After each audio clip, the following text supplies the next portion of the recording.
Oh, this is not for the movie. This is for the reviews that people are giving it. As I mentioned, this is directed by the same person who did... I guess it's the same team all over that did Truth or Dare. And in my opinion, this movie is much better. I'm talking about Fantasy Island. I remember I saw the trailer for this and I was just like... I don't think I did a reaction to it. It was just raw. What? They're doing a... What Fantasy Island movie? I vaguely remember watching the show. I think my mom watched it a couple times when I was younger. But I vaguely remember it. And I know they did a 80s version with... Or 90s version, whatever. With Ricardo Montalban, but... Or no. Malcolm McDowell. Ricardo Montalban was the... And I'm sorry, but I don't get the hate. It's not getting very favorable reviews by critics. You know, the critic places, Metacritic and Rotten Tomatoes, are not getting very good reviews. People on YouTube, like Jeremy Johns or Chris Stuckman, I think Jeremy's review was more positive than Chris Stuckman. Chris Stuckman tore this movie apart. I even left a comment on there. And, you know, I'm not going to say it because I'll convey it through my review, but he was merciless with this movie. Saying stuff that I just didn't see, man. I'm not going to compare myself. I'm going to start my review. The story is, a group of people are brought to an island, to Fantasy Island, to have their fantasies fulfilled. Although I'll tell you right now, there is an ulterior motive with what's going on. I'll say one thing. There's a twist in this movie that got me. Because I didn't see it coming. You aren't supposed to see twists coming. Even if they don't make much sense, it's still the point of a twist to not see it coming. So, so there are 5 guests. There's, what's his name? There's Gwen, played by Maggie Q.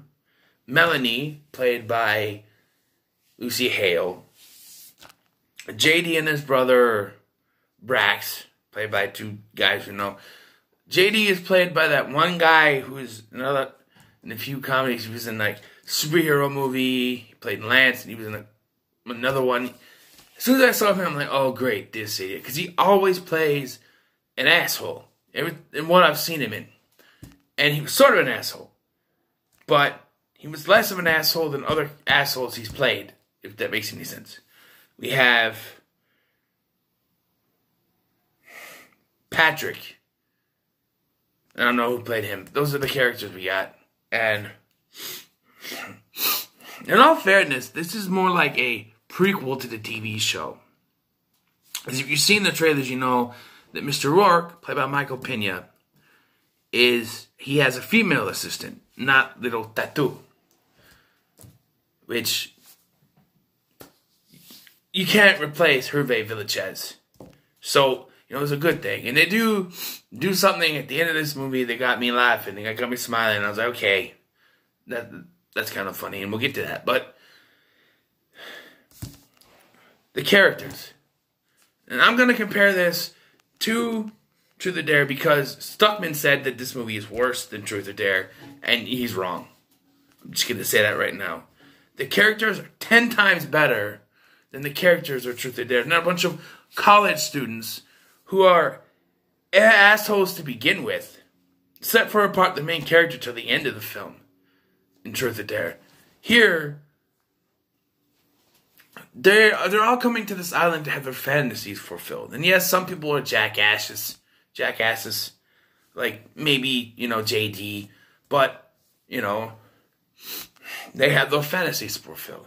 JD and Braxton's fantasy was more JD's fantasy, but is to have it all. So they have this big mansion, they have this party, and all that stuff goes on. Gwen's dream is to her fantasy is to go say yes to the man that she wanted to marry but didn't because she didn't think that he loved her enough. Patrick's fantasy is he wants to be a soldier. But it's more than that. He has a set of dog tags, which is confusing if you're watching at the beginning. You're like, he's not a soldier. Whose dog tags those? Because he doesn't mention anything about, he says he wants to be a soldier. He never, he promised his mom he would never be a soldier. He would never do that. And it connects to something an event that happened 6 years prior that started this whole thing and is why they're there. And it connects back, and I'll get to it. And the spoiler alert for this whole thing, because I'm going to spoil the fuck out of this thing. Alright? I know some people, they do a spoiler review and a spoiler-free review. I'm sorry, but I cannot sit down and do one review that's non-spoilers, and another one that's all spoilers. I could do sort of...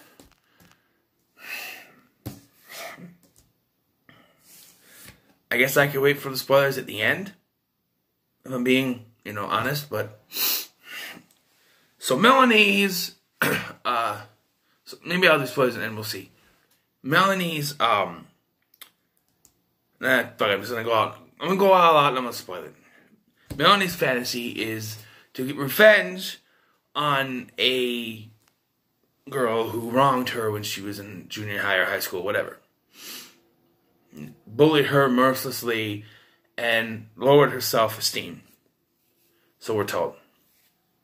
And that's the scene you see in the trailer where she's pouring the water. It's toilet water, by the way. She got a bucket of toilet water on her face. She's pouring the toilet water and on her, and she's, oh, it's real.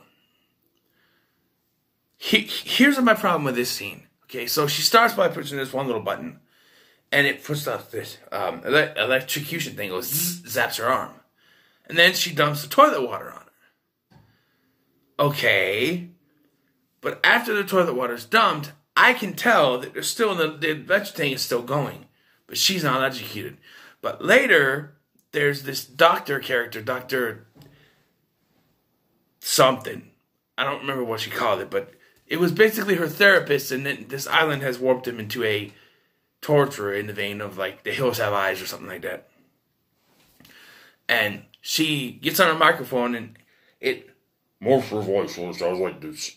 And she has it zap. She tells it to do, ring finger on the right hand. So he goes for it. She puts the thing out, zaps him, and then releases the water, which zaps him. But she did the same thing to the girl, so why wasn't the girl electrocuted? And it wasn't as quick, but I swear that thing is still out when the water drops. I could be wrong. And so she rescues the girl, and they get out of there. Let's go to Patrick's. Patrick's fantasy is to be a soldier, and he's found by a group of soldiers. One of them is a man he recognizes. And I'm thinking, okay, his brother? But the guy doesn't recognize him. Like, who are you? And he looks at the tags, and he said, these are my dog tags. I'm like, okay. Maybe his, what? And this, well, you have a picture of me and my son. I'm like, oh, it's his father.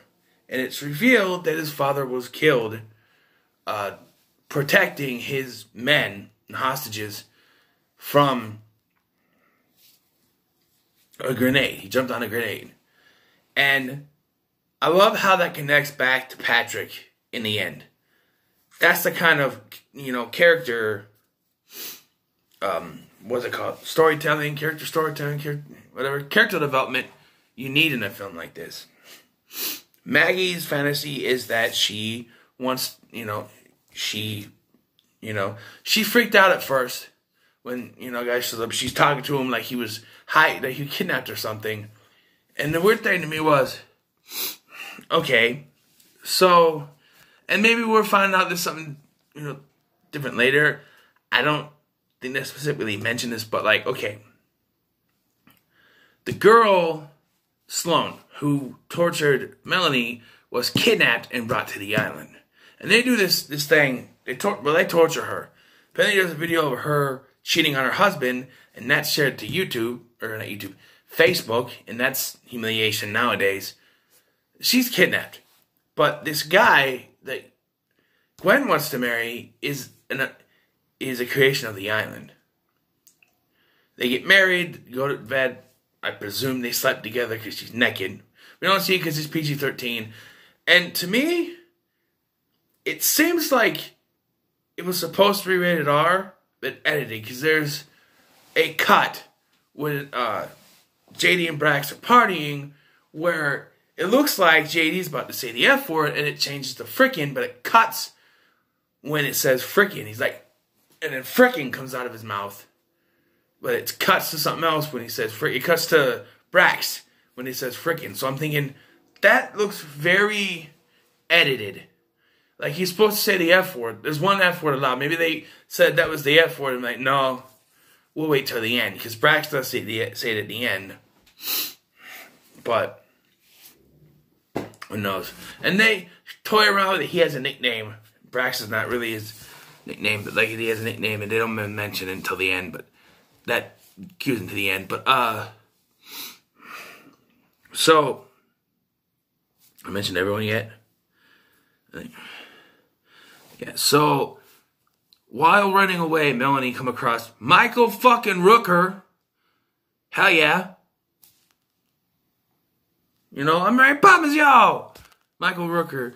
And he's this guy who's investigating the island. He came and he had his fantasy done, but he knew it wasn't real. You know, black goo coming out of her eyes or something. And he has been investigating, and he needs to call his plane to get there. So I figured this out earlier. There's a couple twists. One I figured out earlier. Well, his assistant, Julia. So Rourke tells Gwen his story that his wife died, and he and his wife were trying to find the island, and she died before he could find the island, but he found it, and he used it to get his wife back. He has to stay on the island and do all this stuff and lead people to their fantasies, or his wife will go away. As soon as he mentioned that, I knew that his assistant, Julia, was his wife. I figured that out right away. It's like, okay, she's his wife. And then she starts coughing up blood. I'm like, okay, that's his wife. And the punishment is that she keeps dying every day and then coming back. She doesn't remember it. Very simple to figure out. That's not the twist that got me. It's towards the end. We'll get it. It doesn't make much sense when you consider the rest of the film, but the way it's explained, maybe. We'll get there. So, this mission that Patrick and his dad and his dad's army are going, his dad's group is going on, is actually to the mansion where JD and Brax are held hostage.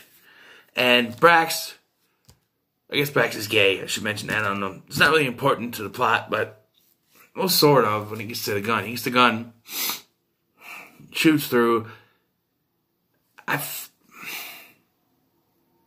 Like, at first, well, now thinking in the context of the film, because I was like, okay, these things are cheating, because they shoot these cartel members, and they come back to life as gooey zombie things. And it's like, well, that's cheating, right? Because it's supposed to be their fantasy. You can't have gooey zombie things. It's not part of their fantasy. Well, once we find out that this is all part of one person's fantasy, and we'll get to that. So, JD and Brax are rescued, but JD bites the dust. You get shot, dead. By the cartel. He's dead. And so Brax is alone. Eventually, Brax reconnects with Patrick, and they're together now in this plot. Gwen realizes that she messed up when she made her fantasy. She didn't believe it was real. Now she knows it's real. She has a different fantasy. And Rourke's like, oh, I cannot do this. You get one fantasy per customer. And by the way, Michael Pena, I don't care what people say. He did a good job with this role. Okay? People say he needs to be this menacing, evil guy. He's not evil.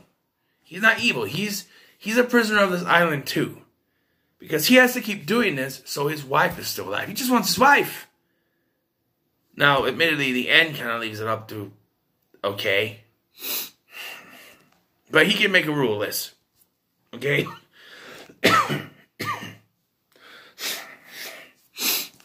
So,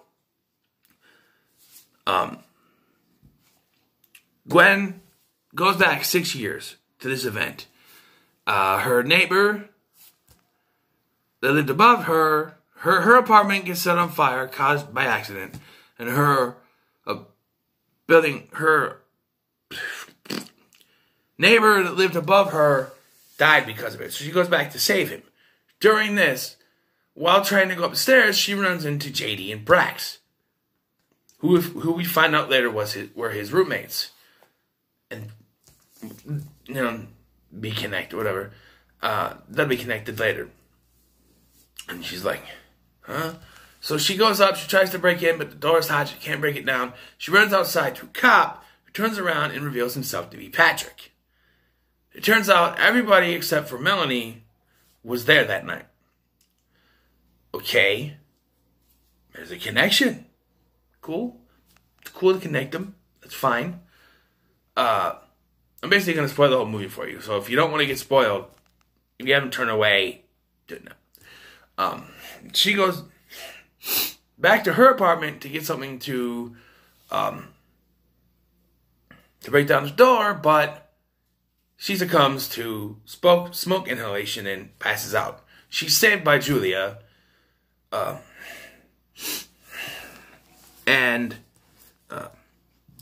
so Melanie and Sloane connect with, after the Frankenstein monster doctor dude shows up and kills Michael Rooker. He tells him to call the number, and they'll for help.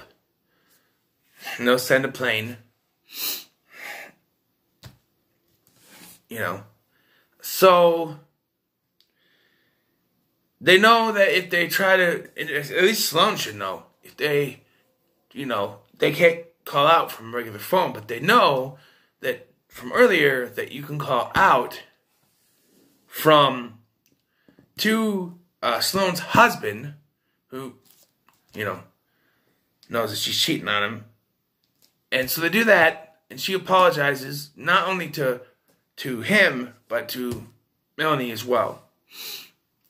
Which really confuses when you get to the twist, but so at this point then Patrick and Brax meet up with the others. They find their way down, and they realize they have to get to the stone to get out of there.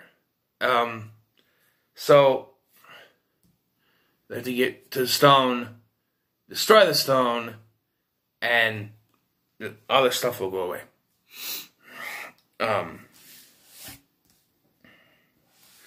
So that's later, I guess. They say the plane's on the way. So they get out, they get back to the resort, they meet up with Gwen, and Gwen connects the stories together. Everyone was there.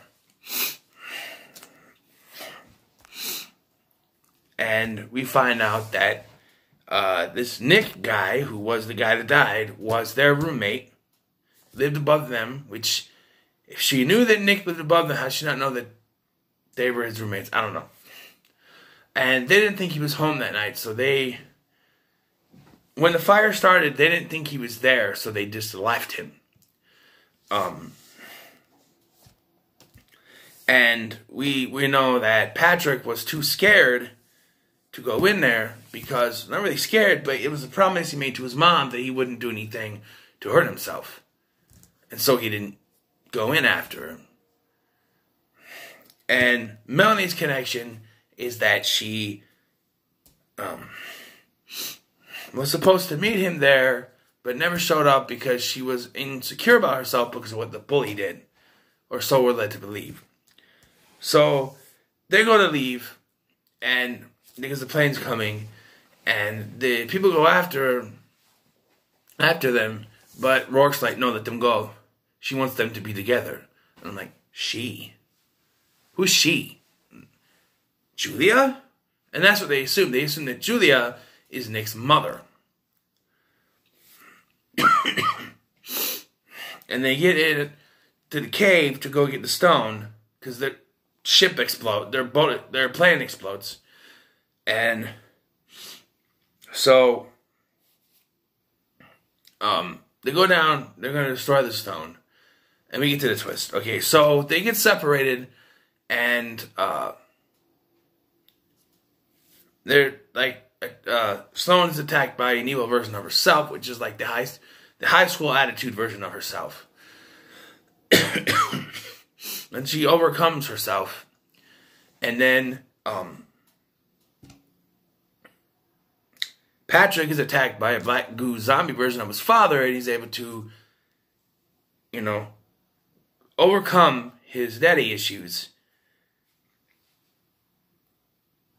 and kill the dad zombie. Only then to be stabbed through the back with a knife, or stabbed through the stomach, whatever, with a knife by Melanie. And I was like, well, wait a minute, what the fuck is going on here? It turns out this whole thing was Melanie's fantasy. That's right. That's the twist. Now, from what I've told you so far, does that make any sense to you? Not really. But she comes up with an excuse. It was an act. Like Rourke said, she wanted them to be together. Once they realize that it's his wife, not the mother, they're like, okay, then what's the connection? It's Melanie. Melanie's the connection. It turns out they were supposed to... She didn't tell the truth about her part in the story.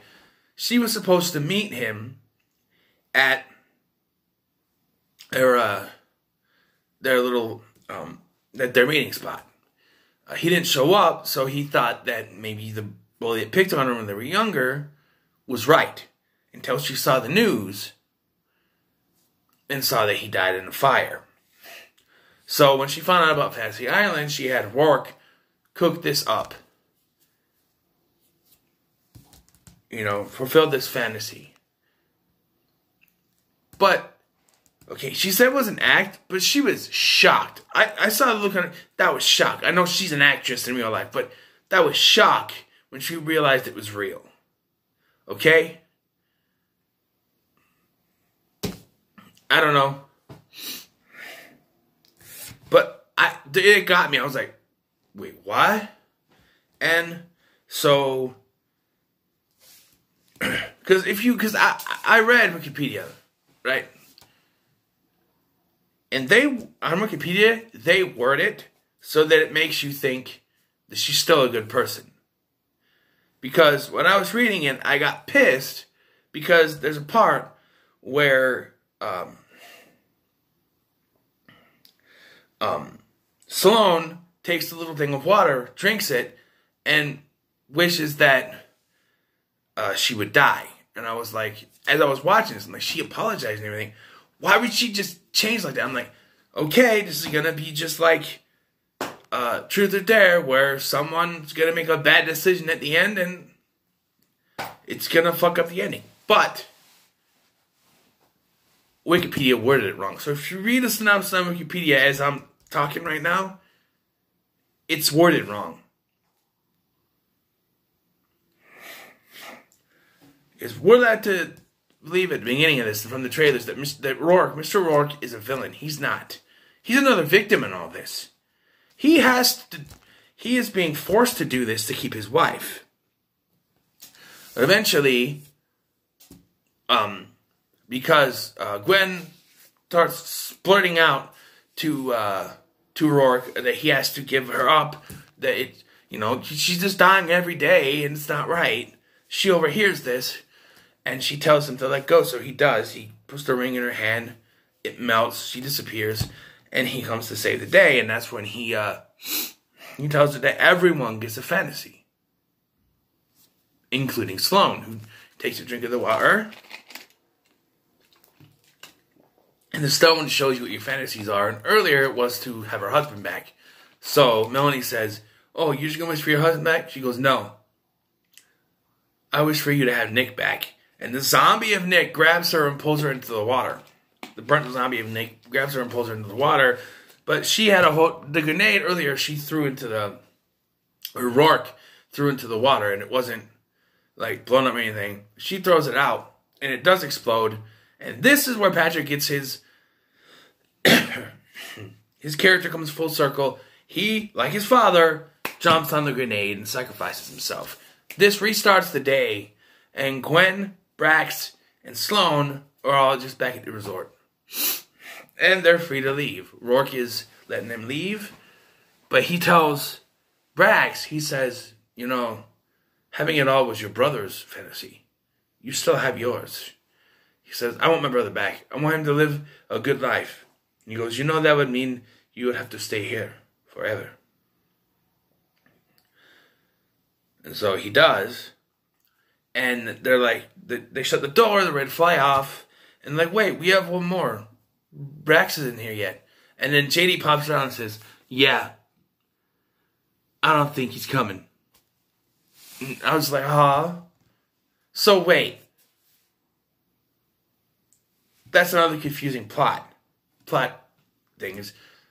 Is he real? Because I thought everything manifested by the island was gooey zombie people, except for Sloane for some reason.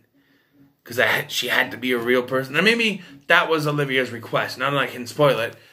Not Olivia, that was her character in fucking Truth or Dare.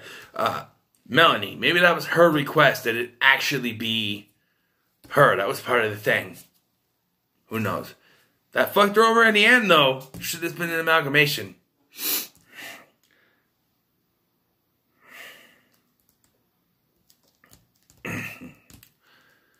But, yeah, and let me get one last call back to the original show. After they're flying away, Worker's talking to Brax and says, you might need a change of clothes. And, he goes, and Brax, he goes, that's better than a nickname I had in college. And he's like, what was that? And he opens it. It was based on a tattoo he got. If you're already there, just wait. If you're like, oh, wait a minute, just wait. And he's like, what does it say? And it opens it and it just says, tattoo. He goes, okay, tattoo. And I'm just like, I'm in the theater going, the plane, because they do that right away. They have the woman go, the plane. And then later, I think it's actually Brax that says, the plane. And that connects perfectly for, like, so, like I said, this is like an origin story for Fantasy Island, the TV show. Because you got, because maybe now, like I said, Rourke will make a list of things you cannot fantasize about. No killing, no, you know, your fantasy cannot contain anything about death or killing or anything like that, you know? A wholesome fantasy. Because the one rule is you have to see your fantasy through till its conclusion. And the lesson is that things don't always end up the way you planned it, right? Just because you want something doesn't mean it's going to end up the way you want it to. All in all, I thought it was decent. Not the best movie in the world, but it's certainly better than Truth or Dare. It had a better ending. You know, it wasn't like zombie monsters are unleashed on the world. No. Sure, Brax or Tattoo has to stay behind, but his brother gets to have a life. I'm assuming that's actually his brother brought back to life. Otherwise, I don't think he could lead the island either. Because, again, Wikipedia, whoever put it on there, they put it on there wrong, and it makes it seem like they're both going to be on the island together. I'm like, well, if Brax is Tattoo, that doesn't make, there's no, you know, for far as I remember, there was no other guy there. But yeah, this is basically like a prequel to the TV series if you think about it, because we get the, you know, Mr. Rourke is now going to be a better person. He doesn't have something for them to control him to do bad things. Like, so now when people come along, he's going to give them their fantasies, but they have to be good ones, right? I'm assuming that's what can happen. I know there's not going to be a sequel. There's not going to be a sequel because people are bashing this thing. I liked it, okay? I liked it. Better than Truth or Dare. By far. Just, I'm going to give it 8 out of 10. Definitely an 8 out of 10. I gave Truth or Dare a 6, I think. 8 out of 10. It's definitely better than Truth or Dare.